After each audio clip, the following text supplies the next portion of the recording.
উষা বড়ুয়া 4 বোনের মধ্যে তৃতীয়। বাবা রতন বড়ুয়া ইতোমধ্যে চলে গেছেন এই দুনিয়া থেকে। বাবার অকাল মৃত্যুর পর উষায় হয়ে ওঠেন পরিবারের একমাত্র আয়ের উৎস। মা, 2 বড় বোন এবং ছোট বোন সকলের স্বপ্নের ভার কাঁধে নিয়ে উষা ঢাকায় চলে আসেন।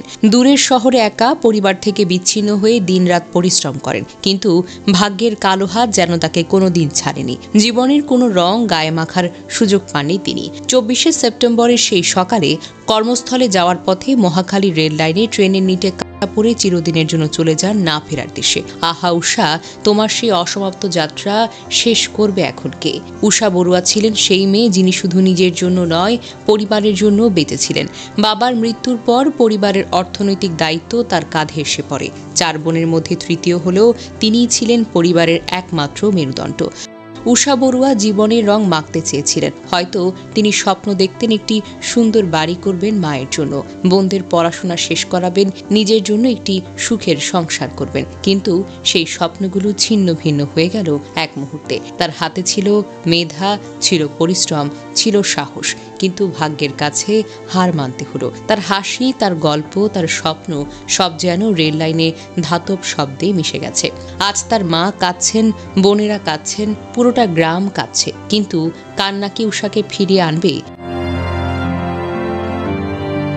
জানা যায় 2024 সালে মাত্র 1 বছর আগে উষা ঢাকার আন্তর্জাতিক স্বাস্থ্য গবেষণা সংস্থা ফিল্ড রিসার্চ অ্যাসিস্ট্যান্ট হিসেবে যোগ দেন। এই চাকরি তার জীবনের একটি মাইল ফলক ছিল। ঢাকার মহাখালীতে অবস্থিত এই প্রতিষ্ঠানে তিনি দিনরাত পরিশ্রম করতেন, মানুষের জীবন বাঁচানোর গবেষণায় নিজেকে নিয়োজিত করেছেন। তার সহকর্মীরা বলেন, উষা ছিলেন একটি উজ্জ্বল নক্ষত্র।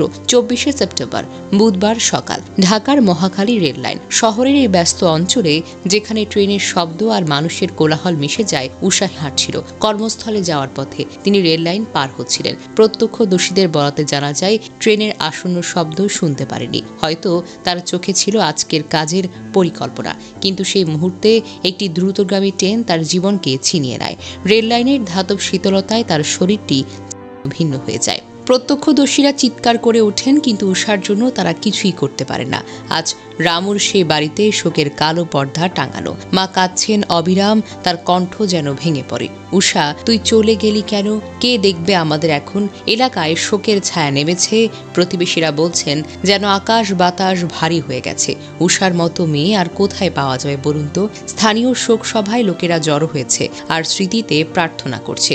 উষা বড়ুয়া ছিলেন একটি প্রদীপ, যিনি নিজের আলোয় পরিবারকে আলোকিত করতে চেয়েছিলেন, কিন্তু সে আলো নিভে গেল এক মুহূর্তের অসতর্কতায়। তার মৃত্যু শুধু একটি পরিবারের নয়, একটি গ্রামের, একটি সমাজের ক্ষতি। আজ তার মা কাঁদছেন, বোনেরা কাঁদছেন, আমরা সবাই কাঁদছি, কিন্তু এই কান্না কি শুধু শোকের? না, এটি একটি সতর্কতার ডাক। প্রতিটি রেল লাইন, প্রতিটি শহরের ব্যস্ত রাস্তা, প্রতিটি অসতর্ক মুহূর্ত, এগুলো আমাদের কাছ থেকে আরো কত উষাকে ছিনিয়ে নেবে কে বলতে পারে। উষার জন্য আমরা দোয়া করি, তার আত্মার জন্য শান্তি কামনা করি, আর প্রতিজ্ঞা করি আমাদের আশেপাশে যাতে আর কোনো উষার জীবন এভাবে ঝরে না পড়ে।